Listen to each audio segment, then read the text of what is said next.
The moment is upon us. We have our first deck with the Bilgewater cards and the new Rising Tide set. So if you are looking for some sweet action with the new Bilgewater cards, namely Twisted Fate and Gangplank in the same deck, you are 100% in the right spot. My name is Justin, also known as Shit Just Works, and today we're going to be going over an amazing combo with Twisted Fate that just the amount of draw is absolutely just nuts bonkers. So, as usual, with these videos, we're going to go over the deck list itself first and then get right into some gameplay.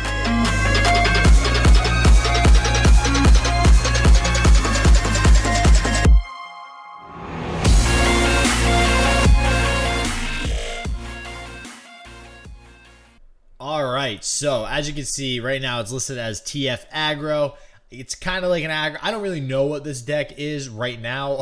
All I know is it's pretty fun to play.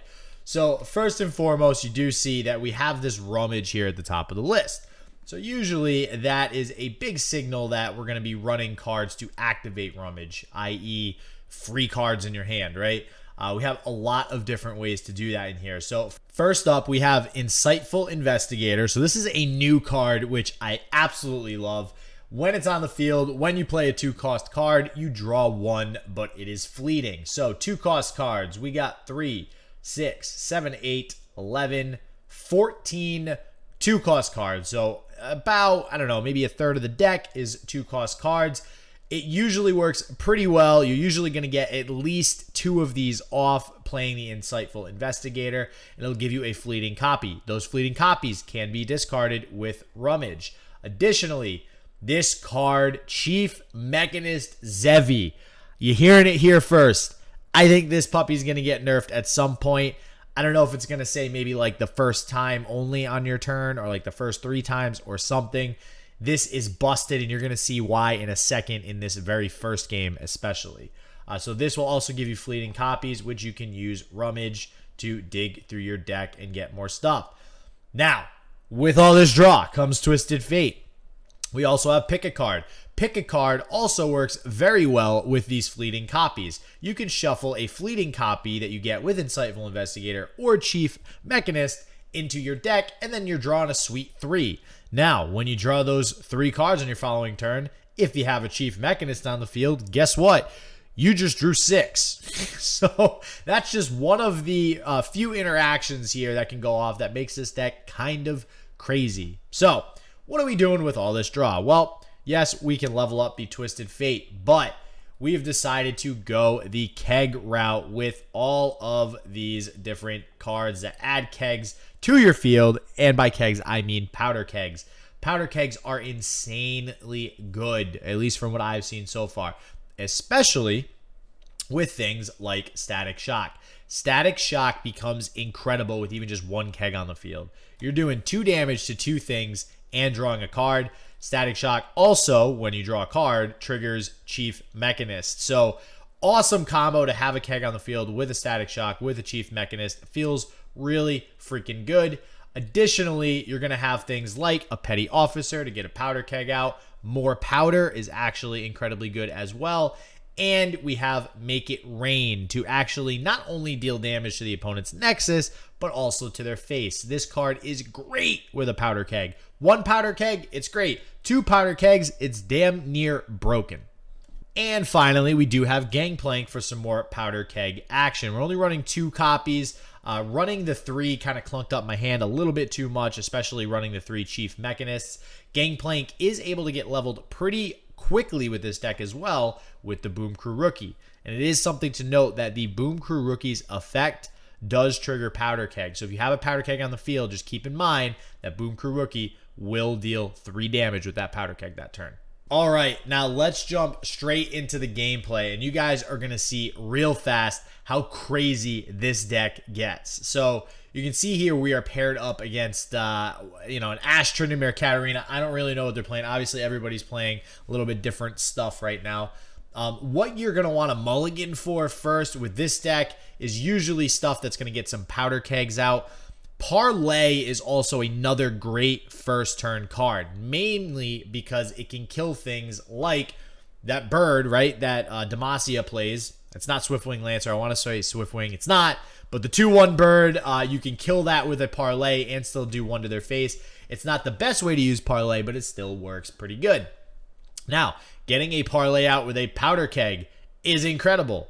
Even just 1 powder keg with a parlay works great. You're dealing 2 to something to hopefully kill it, and then also 2 to the Nexus. So there's a lot of tools to do a lot of damage very quickly to the opponent in this deck, to their Nexus. So you can see here we play the deckhand to get the keg out.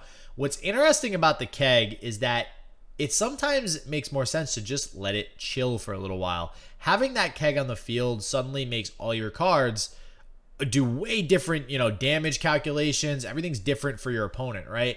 And you can see here, summoning the second deckhand, I can get the parlay off for a sweet 3 damage. That's an incredibly valuable parlay right there, dealing 3 to the face, 3 to a unit. Now I have tempo on the board, and I've done a decent amount of damage to the Nexus already. So with this game, I did opt to go with the Twisted Fate rather early. Usually I'm waiting until I have more rummages or something in my hand to play the Twisted Fate, but being that I already have a rummage and I have the Chief Mechanist in my hand, I'm trying to get it off ASAP. I know I can play the Mechanist pretty safely, being that he's playing Noxus Freljord. There's not too much that I'm concerned about that's going to kill the Mechanist. The good thing about the Mechanist, and I think this is why it's going to be nerfed, maybe they go after the stats instead of the effect. 6 health is kind of nuts. There's not, apart from a Vengeance, it's going to be incredibly hard to actually kill this Mechanist, and that's kind of what I've realized playing most of these games, right? When I get the Mechanist, as long as my opponent has like less than 6 mana typically, or 6 or less mana, I'm able to just freely play the Mechanist and know it's going to live until next turn, which means I'm definitely getting at least 1 card off of it. If I have any burst spells in my hand, like a Rummage, or any spells that are going to draw, like a Static Shock, now I know I'm going to get a second effect off as well. So you can see here, I am opting to go for that sweet combo of pick a card, shuffling in a card to my deck, and I think this speaks for itself. I think what's going on here on the board kind of just speaks for itself. Maybe this is why I went towards the aggro tag for the name of the deck, right? I mean, what's not aggro about 5 Boom Crew rookies, right? It's so much damage coming out from these Boom Crew rookies. I have so many more in my hand. What does feel bad, I will say, is having to, just toss a bunch of these cards because you're not going to have enough mana to use everything that you draw sometimes, but it's okay. A lot of those cards aren't coming from your deck. They're coming from a copy. So you're not milling yourself nearly as fast as you would usually think you are. I actually took a screenshot of those 5 Boom Crew rookies and put it up in a picture because of how nuts that it actually just looked in my hand, right? Now, you can see here, doing the rummage again on fleeting cards feels so good. You're getting that free card off of the Mechanist to get so much more value off of that rummage. And obviously what rummage is now doing is getting you a leveled up Twisted Fate that much faster. Now, when Twisted Fate first came out, people were like, oh, all right, this card, it's really good, but it's going to be hard to level him up. He has to see you draw 8 cards. In a deck like this, it actually was not hard whatsoever to level up Twisted Fate, which was great.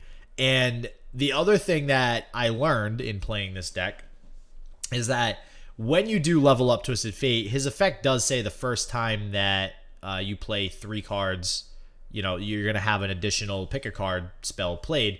It activates a little bit different than other cards. So I know other cards like Lucian says the first time an ally dies, you rally. In this case, or in Lucian's case, you won't rally when he levels up on that particular turn. So like if Senna dies, he levels up, and then another ally dies, you're not going to rally.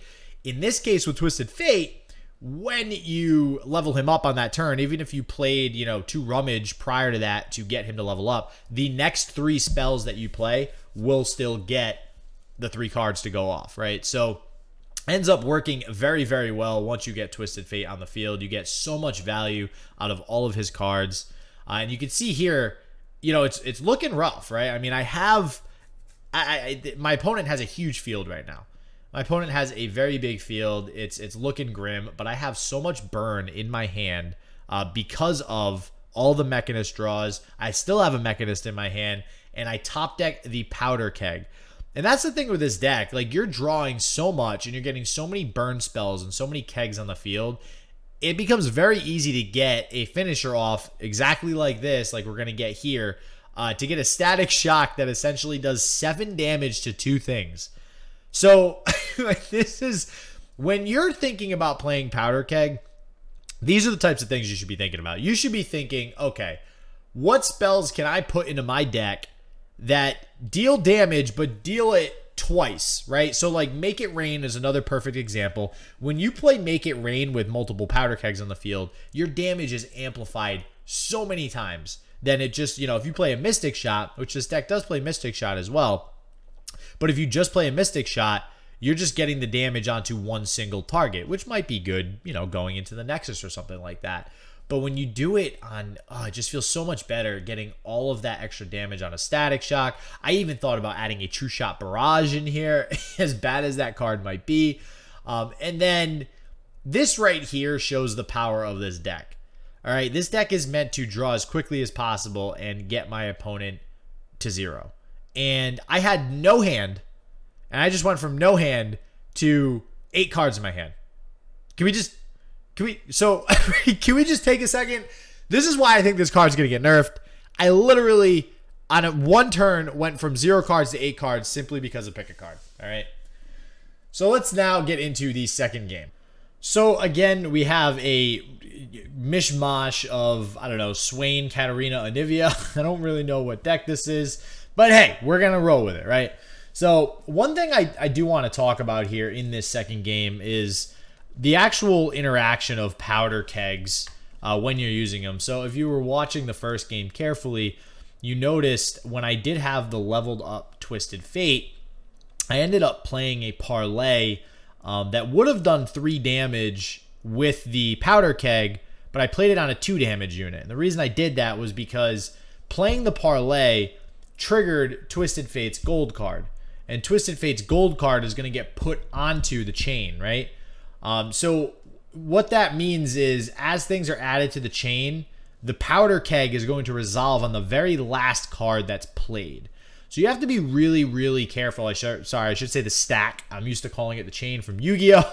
But the last thing added to the stack is what that Powder Keg is going to actually affect. And that is something that you 100% have to take into consideration. So there's a lot of thought that has to go into that, especially when you're playing something like Twisted Fate, because Twisted Fate will be adding a spell every time you play a spell. So if you were to add, let's say, 3 spells to a chain, you're going to have 3 spells on top of all 3 cards being added to those 3 spells on top of whatever else your opponent plays. And whatever was played last is what's actually going to get that Powder Keg buff. So in a way, your opponent can also influence that Powder Keg buff. And by doing that, they can kind of mess with your gameplay plans as well, right? Another thing to take into consideration with Powder Keg, and it's so funny because Powder Kegs are vulnerable. They're vulnerable, but it's almost never a good idea for your opponent to actually challenge one of the Powder Kegs. Now, granted, they could get lucky. They grab the Powder Keg, and now they just get a free kill on it, and you don't get any effect off. Generally speaking, you're only going to play a Powder Keg or put a Powder Keg into play if you know it's going to survive at least until the next turn, or if you have other cards you're planning on playing that turn. They don't stick around very long. So it's funny when I had, 6, 7, 8, 9 mana, and I had people actually challenging the Powder Keg. You can see here, my opponent actually opted to not challenge the Powder Keg, which is probably the smart thing to do because I'm going to get something off for the Powder Keg anyways. So just take that into consideration when playing against your anybody, really. It's going to kind of mess with their head a little bit as to whether or not they should actually challenge your Powder Keg. So I will say there is a card, I believe it's Double Up, that costs 6 that I decided to not play in this deck. And one of the reasons for that is that card just has far too high of a cost to really merit being played. I found it hard to actually get that effect off. So basically what the card does is it deals 2 to a unit, and if it kills the unit, it deals 4 to the Nexus. So with a Powder Keg, That card is incredible, right? It's very, very good. Even one powder keg, it's 3 damage and 5 damage for 6 cost. Seems really good. 2 powder kegs, it's absolutely amazing at that point. The problem was it has a, if this kills it effect, and generally speaking, your opponent will be able to save their unit if they have enough mana left. So now you have to play a 6 mana card outside of your opponent having enough mana for something like Twin Disciples or whatever other region they're playing that has a buff. In this case, Freljord, Brahm's Takeheart wouldn't work unless it's damaged, but they do have additional buffs in Freljord as well. So there's something like Elixir of Iron as an example. So that's something you have to take into consideration when playing Parlay. Parlay I like because it only costs 1. So Parlay, you can almost always end your turn with 1 mana and get your opponent to spend almost all of their mana to avoid them doing something to prevent your Parlay. So Parlay is much easier to get off. It's much more efficient in regards to mana. So I did opt for the Parlay over that 6 cost spell. I did have the 6 cost spell in here originally, but I ended up taking it out because I ended up taking a Gangplank out because it was too costly. That was 6 mana, even more than a Gangplank. So I ended up taking that out alongside 1 Gangplank. Avalanche, I will say this deck is very, very vulnerable to Avalanche. Namely because Twisted Fate, before he levels up, gets killed by Avalanche. All of our deck hands get killed by Avalanche. Really the only thing that's going to survive the Avalanche is Gangplank and our Machinist. And I just gotta mention again that this Machinist has 6 health, and that's one of the big reasons why it is so good. Even after an Avalanche, something like an Avalanche, or hell, even that Treasure that deals 5 to the whole field, this still stays on the field, the Machinist. So it's just absolutely insane how big that card actually is. So we have the Gangplank on the field here. You can see he's scared of it mainly because of the Overwhelm, and that's the good thing about the Gangplank. Gangplank having Overwhelm is something that is unexpected in this deck, right? Obviously, they expect it because you're playing Gangplank. I get that. But what I mean by that is you're playing powder kegs. You're playing spells. Basically everything's going towards the face. You're not really doing too much damage in regards to battle.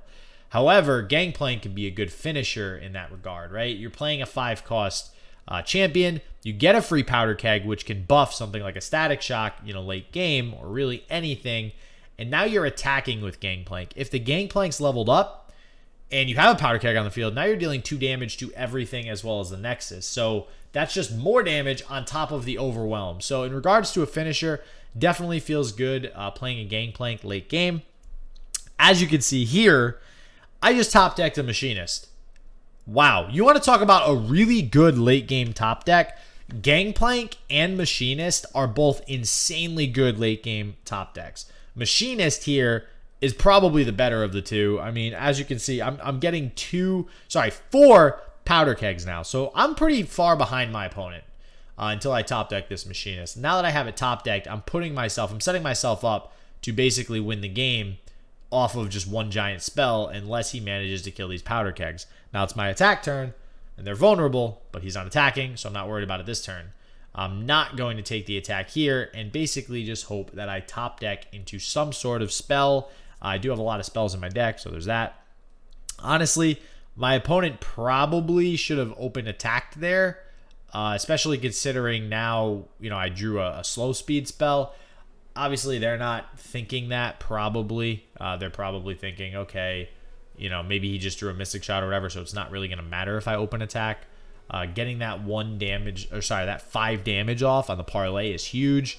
That's another reason why I like Parlay over something like Double Up. Parlay late game has such incredible... It's good early game because you can play it early game, and it has such incredible value late game if you are able to get some sort of combo off on the field with powder kegs or Machinist or whatever.